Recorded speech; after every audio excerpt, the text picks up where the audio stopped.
Well, hi there. I'm Diana Montford, the world's first transgender television journalist, born male, became female. My guest is the wonderful Ms. Barbara Siperstein, who is a transgender woman, a well-known politician here on the Eastern Seaboard, and we are going to talk about, I'm sucking on a tic-tac, trans people vis-a-vis politics, what politics is doing for us, how we can make it do more, and what it's done for us in the past. And Ms. Barbara Siperstein. I always want to say Saperstein for some reason. I know someone named Saperstein, someone else. Anyway, okay, tell us about your political involvement.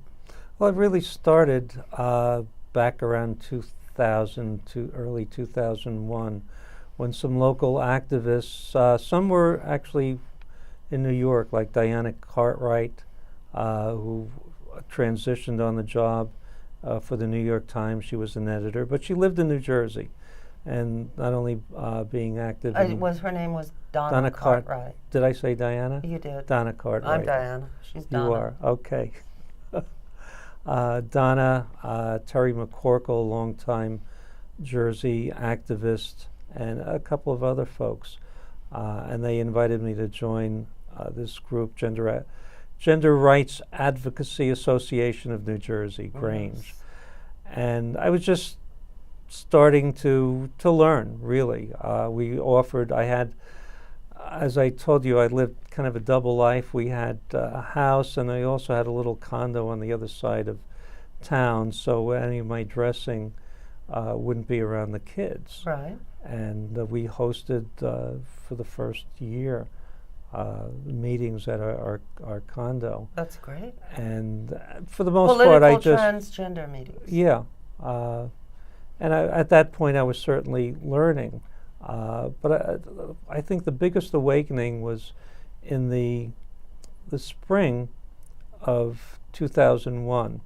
I was a member of the Imperial Court of New York, part of the royal family. That is a cross-dressing organization, and their profits, such as they are, go to some cause that might, like the Gender Identity Project at the center, or AIDS prevention, or some kind of... Yeah, it's a 501c3. They've raised a lot of money over the years for LGBT Yes, and they're a wonderful causes. Organization. And they had, I was active at the time with my late wife, and they had asked, they had reached out to the court to volunteer for their big fundraiser. ESPA. ESPA, the Empire State Pride Agenda. Yes. Well, I believe they're out of business now. Yes, they are. Odd. Oh, it's a long... What had... Well, all that they were trying to accomplish, we've all accomplished. So there wasn't tremendous need for their services. It was just, it's all about marriage. Yeah, yes, but I was quoted in the New York Times circa 2003 when they, ESPA, helped lesbians and gays get rights, and the Times asked me, well, what do you think should they include transgender people? And I said, well, half a loaf is better than none. But you bet sure, you know what, they should have included trans people. Later they did, because they had to keep their business going, and even we would do. But I'll tell you, I volunteered. I was asked to volunteer. And so they reached out to an organization, drag queens, trans people, and that made you political? Well, I found out later that it was okay for them to reach out to gender variant people, whether they be gay, straight, or whatever, yet the legislation that they were pushing excluded. I know. The SONDA, I just said was sexual orientation only, which covered really straight-acting gay and lesbian Sylvia people. Rivera, did not cover trans people or gender variant gays or lesbians. Sylvia Rivera, the great transgender leader and activist, on her deathbed in 2002, when she was dying of liver cancer at the age of 50, implored these people to include us. They did not. I was furious when I found out. So when I found out there was when we first actually met, there was a historic meeting led by Sylvia Rivera You mean when and we met? Star. Yeah, we Yeah. met at the that meeting with Matt Foreman, who was the Yes, yes. executive It was director. actually quite nice. Nothing against Matt Foreman. He later admitted that was his worst mistake. Yes, it really But was. at the time, they were adamant, and They were getting contributions from rich gay men, and the rich gay men did not like us and considered us a disgrace to the movement. So Matt Foreman and all the other ESPA hierarchy had to go where the money was. That's business. That's life. It is what it is. But that got everything going. I was furious that they would expect trans people to volunteer to help their cause. Ah, you were new to politics, yes. Well, as I say, this was totally new to me, and I followed afterwards. It was a few months later that my wife got sick and passed, and she died of ovarian cancer that was really only diagnosed a month before she did pass. It had metastasized all over. Yes. So you had time on your hands. You could be political because. Well, I channeled my grief, my anger. It's hard to describe what I felt. I was totally lost, but I was channeled my grief and making change. I saw what had happened in New York. I also saw that Niagara, the trans community, yes, really that kind of split up. There was a little. There was a terrible problem with Niagara because one of the top members of Niagara supposedly embezzled money. We don't know for sure, but we certainly suspect, don't we? Yeah. And that was a problem. Yeah. I saw there were problems. The bottom line, you really didn't have your act together. I did go to another learning experience was at Sylvia Rivera's wake. I didn't go to the funeral, but to listen to some of the gay white suits speak. You mean the hypocrisy of their... Well, but there were one or two people who said publicly, they apologized to Sylvia. Well, easy enough to do when she's dead. I know, but that was, again, I was, at that point I was really a newbie. I had no idea. They did that for their own convenience. But I also remembered going out after with a group of ACT people, trans people, and I said, okay, what are you going to do? And there was nobody had any plan. Well, Sylvia was really the driving engine. They were kind of like clue, and I said, I just chalked that up or whatever, and I said, whatever, we weren't going to do that. It kind of frightened me and it angered me that nobody was doing it. So how did you make the leap from being frightened and angry to being a political activist? Well, it was very clear. Someone had to do it. Well, on the outside, you can't do it from the outside. You've got to get with it. Being in business, I had dealt with people in politics. I respected it and stayed away from it, but I had done some just civic work as a business person. I was part of the Edison. I lived in Edison Township, or Municipal Alliance. Excuse me. The fact that you're Caucasian in business, comparatively prosperous, that I think helped you, because poor Sylvia was none of those things and was treated like so much garbage by these people. Without a doubt. And I knew what it was to have that kind of security and to have that respect, and suddenly the fear of losing it. Yes. It didn't take me very long to look at the situation and suddenly realize that, hey, if gays and lesbians are treated as second-class citizens, what am I as a single trans person? And I didn't like that thought. And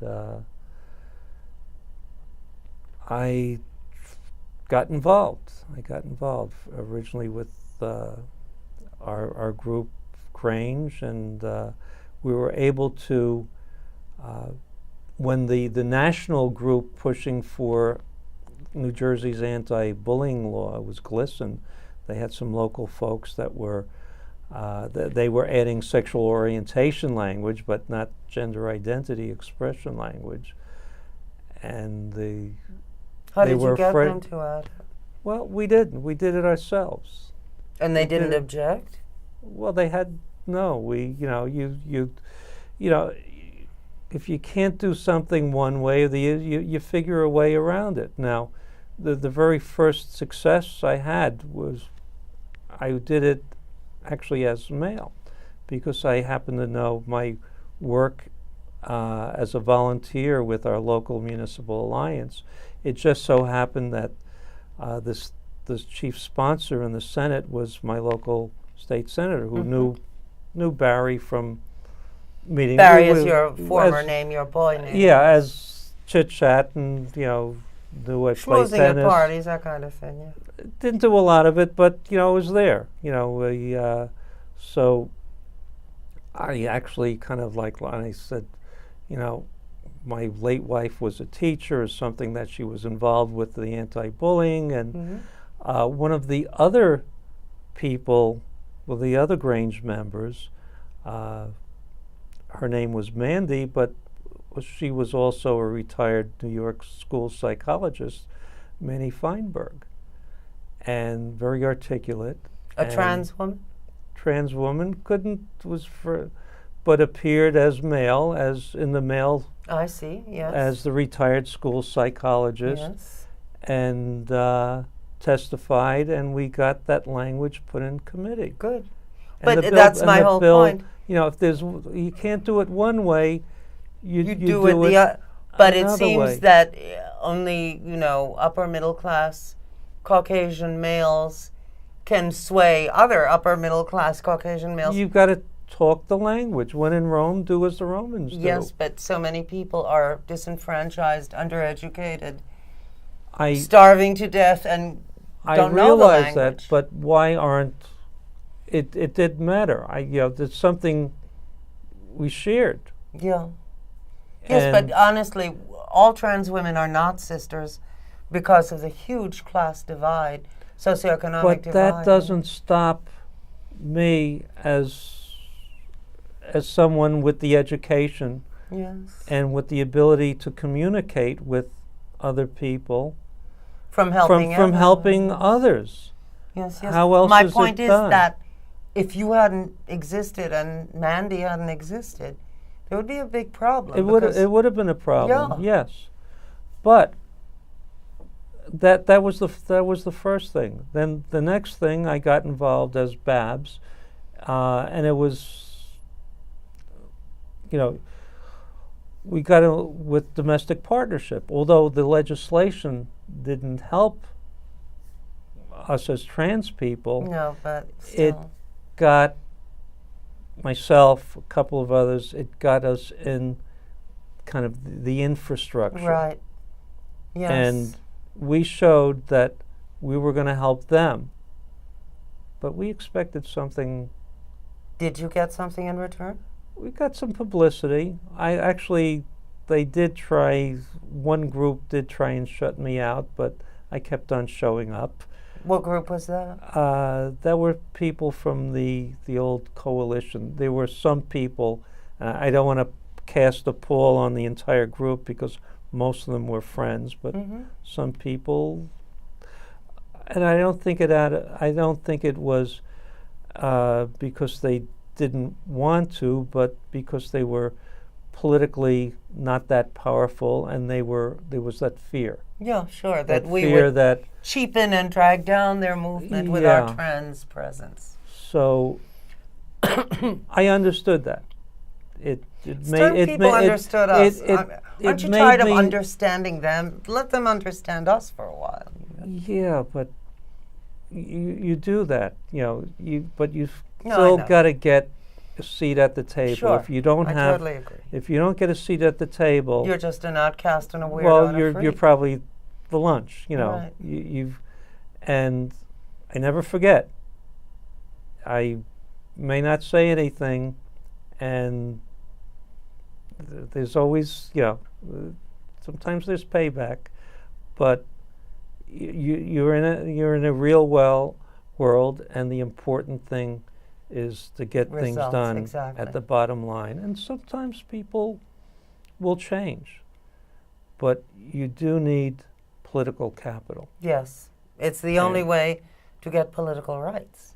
And I had the opportunity, based on the success working with the domestic partnership, and some people encouraged me, to Well, it was a step to be on the road to be marriage equality for us. Yeah, but You know. I was encouraged to get involved, and for not only to do that, maybe they recognized I had a little talent, but also knowing that if you don't get to work the system, know the players, Mhm. how else, So I didn't get, or the trans community didn't get much initial benefit from that, but myself and a couple of other people who were involved and recognized as LGBT advocates, when it came time for our work, where to amend New Jersey's law against discrimination, I had the gay and lesbian community with us. And I believe New Jersey passed their law before New York passed its law. Yeah, we did that in 2000. Well, the law was, we dropped the legislation in January of 2005. By December of 2006, it passed and went into effect in early 2007. But that was probably, let me jump back, because that particular period was a huge eye-opener for me. The cynicism and corruption of politics? No, I think it's more than that. Based on the work with with domestic partnership, I had an opportunity. I'm going to go back to 2004. I had an opportunity to be a delegate at the Democratic National Convention. It was the first group, more than one delegate, of transgender delegates. I think I was that year, but my candidate was... No, we were actually delegate at the convention. Yeah, I didn't, because my guy crapped out. He quit. In 2000, just for your viewers, a little education, in 2000, Jane Fee was the first out transgender delegate at the Democratic National Convention. She was from Minnesota. By 2004, there was myself. I was a delegate. We had Kathy Padilla, Pennsylvania, Monica Helms in Georgia. We had a delegate and alternate, Vanessa Foster of Texas, and Christine Ocasio of Texas. And you're here in New York. Who was that? Melissa Sklarz was one of the committee members. So yes, and I was going to be for that military man who briefly ran for president in 2000. Oh, Wesley Clark or something? That's the one, yes. Yeah. And I was on the ballot, but no one voted for me because they thought, oh, well, she's with the Wesley Clark campaign and he quit. So, But that was quite an experience where we got there. We could not get our language, just like the problem with New York State with Sonda, to get on the Democratic platform. They had language for gay and lesbian non-discrimination. They would not. They refused to put in trans protections. Did you get that to happen eventually? Well, that's eventually. That in 2004. We had an out gay man, Scott Safer, who's from Pittsburgh, who's now here in New York and active with the court. Scott was very sympathetic. He was a member of the platform committee. He put in the language, gave a very impassionate speech, but they told him it would be voted down, so it would be best to withdraw it. But he made an impact. Let me ask you a question. If a trans person out there wherever you might be, anywhere in the US or UK or wherever you're watching this, excuse me, if that person wants to get involved, I still smoke cigarettes. If a trans person wants to get involved in mainstream politics, how would you advise that person to go about it? Get involved locally. Get involved. If you're out as trans, probably the easiest thing, most states, there's a Stonewall Club. Most of the Stonewall, clubs are transgender inclusive. Get involved. Or Learn even the your system. local Democratic club if there is no Yeah. gay club. Yeah. Yeah. All politics is local. Yes, that's a famous phrase. And you'd be surprised. You'd be surprised, especially if you're in an area that may not be, there's always some sort of committee slot to run for, and you never know. But one of the things from the point in 2004 where we couldn't get any recognition, as a matter of fact, it was frustrating. They called it the GLBT caucus. People would come in at the convention. There were maybe 200. But it was so mainly gay and the lesbians. L and They G were, caucus. and they would just talk gay and lesbian. You know, we were Even the lesbians felt left out, though. You know. for the most part. Yeah. The most part. It's all about the boys. Again, One reason they hate us. Certainly it was, but You know one reason why they- you push. Being from Jersey, I learned not to be shy, and you have to keep on. Yeah, but one showing of the up. reasons they hate us is that they think we're idiots to give up male privilege, and be women, which they consider inferior, as you know. Maybe some do. Others, things are changing. I think it's being out Yes. there, being constructive, showing, especially when you have you may have gay friends or other lesbian friends, and that's empowerment, and it'll make maybe some of the people who Yes, we don't build bridges. It's all about connecting the dots, Yes, building bridges. So that was quite an experience, being in Boston, being a peer with Congress people, state senators, our assembly and states, and I come from a networking political there. family in Spain, and we've always been lefties, dating back to the 18th century. So I'm not impressed. These people are. I'm supposed to be impressed with these people. Come on. I mean, many of them are quite dishonest. But these, you can say that sometimes if you're focused on passing legislation yes, of course, for you shake hands with the devil. There are some fantastic, honest people. There's some people that, the important thing is being focused on getting them to want to be Exactly. Results are for what what count. you want. Yes. I mean, as I say, there are some people. Maybe I bite my tongue or whatever, but Careful that they don't bite it. No. You have to you establish yourself, you network, Yeah, sure. and I think for the most part, Well, they're real careful with me because I'm on TV. So but they're people, nice to me. I think an awful lot of them will want to do the right. If there's some advantage, like saying, "See how liberal we are. We're doing the right thing. Vote for me. I'll set you free." If that's what it takes. Yes, I agree. As I say, We're a couple of cynical broads. Face it. Yeah.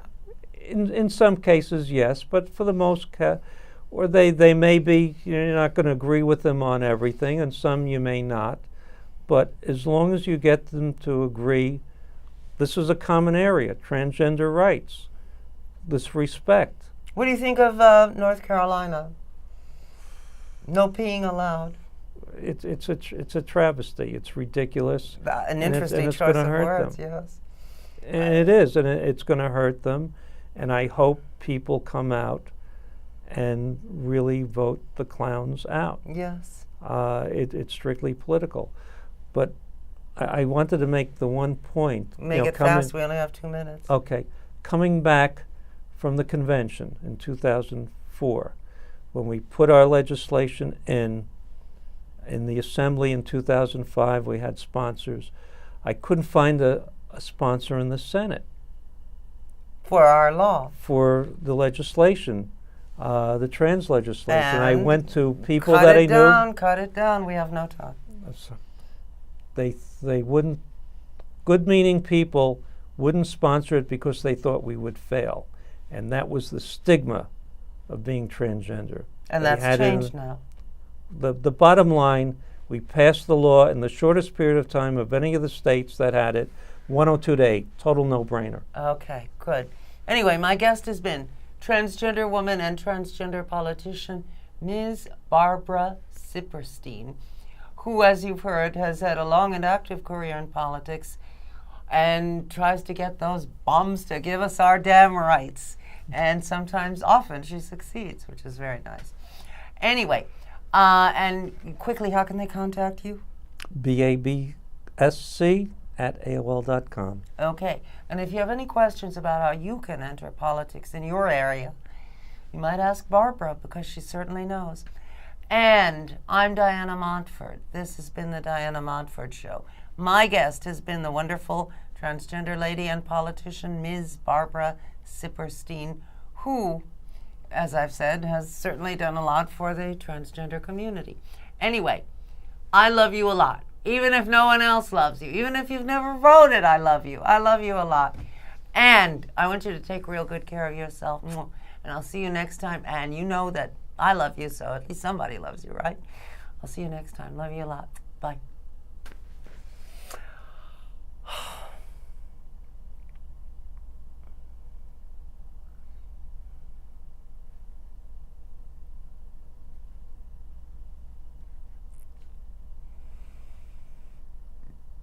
We're waiting for the end of the show, obviously, you know. La da da da da. Whose music did you say they were playing? Oh, Charpentier. The George introduction from the Te Deum. No, that was a boxer, No. George Charpentier. This was somebody else, Charpentier. Te Deum. Introduction from the Te Deum in D. Okay. All right. And I have to bring that recording next time because they erased the damn thing. And, you know, and I will call you tomorrow and let you know when it's going to air. And it will be on YouTube maybe tonight. Okay. So you can look at yourself and... You were glorious. You did tend to... We can't make it so local that, you know, like talking about conventions, I mean, that's why I kept steering it to more general things like how can they, you know... But I try to tell the story about even meeting with all these people, and that's how you network, you get in there. Is this your paper towel or theirs? It's not mine, I don't think. Maybe I had it in my